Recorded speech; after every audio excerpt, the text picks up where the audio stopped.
So our subject property is 130.5 Tradd Street, Charleston, South Carolina. So we picked this property due to the historical nature of Charleston and its surrounding areas that bring so much value to all the properties. My name is Emma, and I'm going to be giving an overview about our appraisal as well as some thoughts.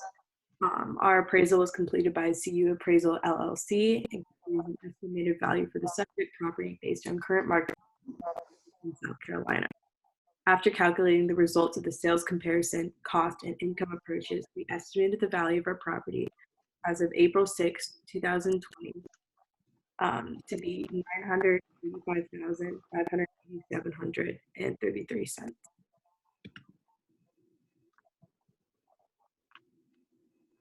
My name's Jack Reel. I'm going to be talking about the distance to landmarks, sales history, and the discounted cash flow method. The location of our property is what adds so much value to it. So its distance to these landmarks is extremely important. And a couple important ones are a mile from Waterfront Park, a mile from the College of Charleston, and less than a mile from Charleston City Hall.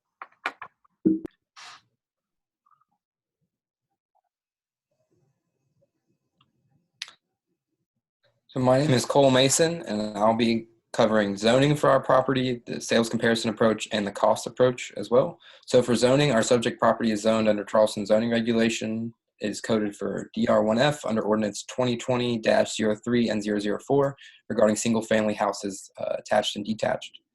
So our property is zoned in the single-family housing district. We believe this increases the value because it is surrounded by other family homes.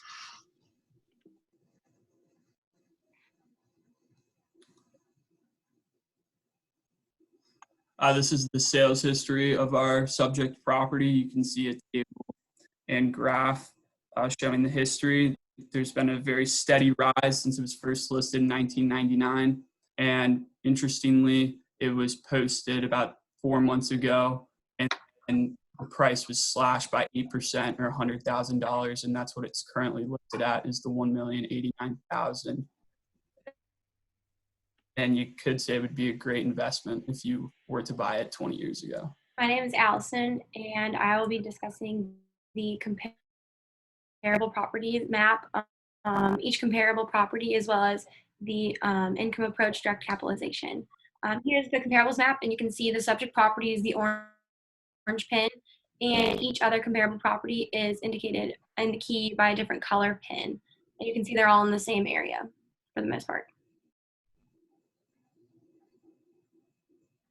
Here's our first comparable property. It has an additional bedroom as well as a higher square footage than our subject property, which is resulting in a higher selling price. Our second comparable property also has an additional bedroom and a higher square footage. It was also built many years after our property, which will result in a higher selling price.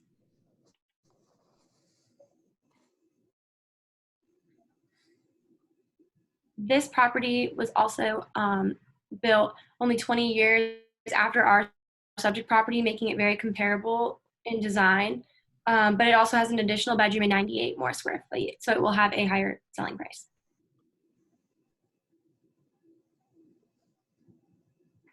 Our fourth comparable has the same number of bedrooms and bathrooms as our subject property, but it has 102 less square feet, which will result in a lower selling price.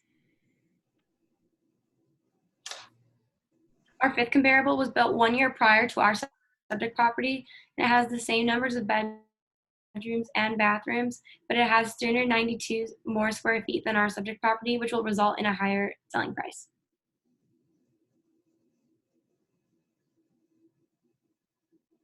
Our sixth and final comparable property has a half bath more and 114 square feet more. It was also built 79 years after our subject property, resulting in a higher selling price.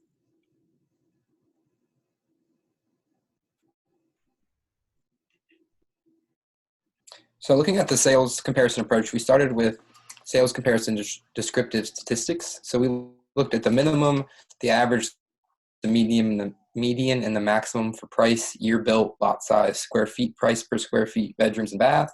And we just did this to kind of get an or an overview of our properties and our comparables to see what we'd be looking at for the sales comparison approach.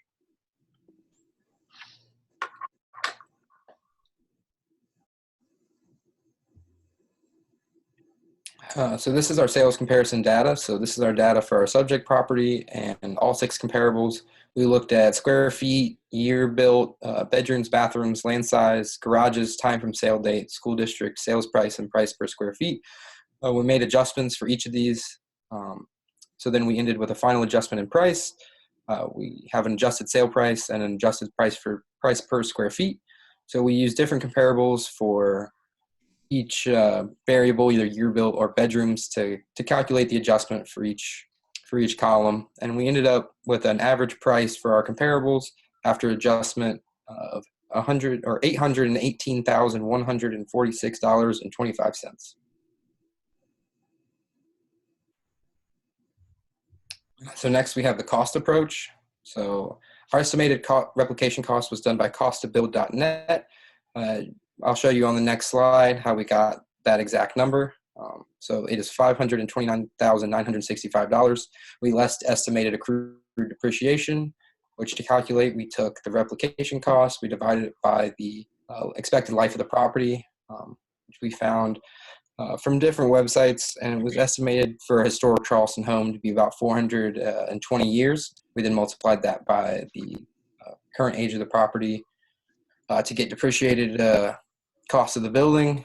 We then added land value, which we thought would be $1 million, just judging by Zillow and Redfin, looking at empty lots of the same size. And this gave us an indicated value by cost approach of $1,329,335.39. So the cost approach is sometimes more useful than the income approach or the sales comparison. In the case of our home, the cost approach is very effective because it is a unique home on very valuable land in the heart of downtown Charleston, which is shown by the estimated value of our land.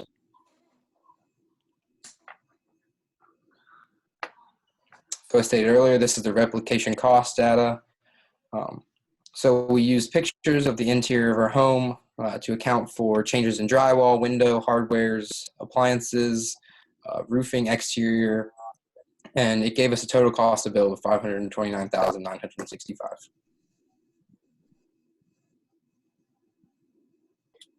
Here we have the direct capitalization of the income approach, in which we had a ending net operating income of $11,224. And you can see our work there of how we calculated that. And then we found our price estimate to be $175,375. And we calculated that by taking the net operating income over the market cap for Charleston County of 6.4%. So this is the discounted cash flow method over a 10-year holding period. As you saw on the previous slide, we had a net operating income of $11,224 and then a selling price of $175,375. And for this table, we used a discount rate of 4.03%. And after taking the present value of all the cash flows, it gave us a total value of $209,036.74.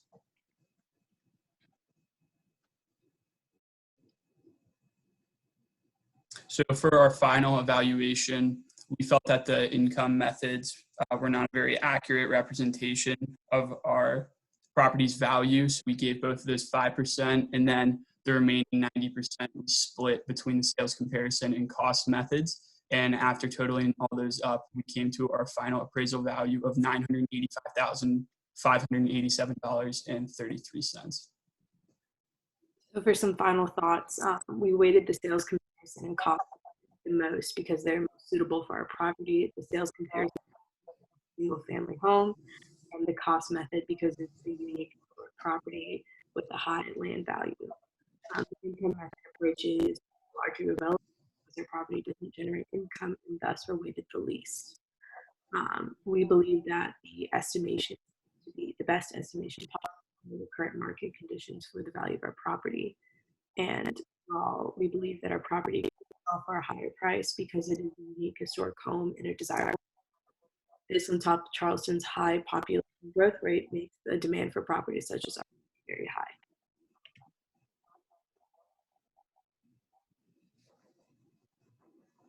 My name is Reagan Edwards, and I'll be discussing the impact the novel coronavirus has had on Charleston, South Carolina, and the real estate industry in Charleston, South Carolina.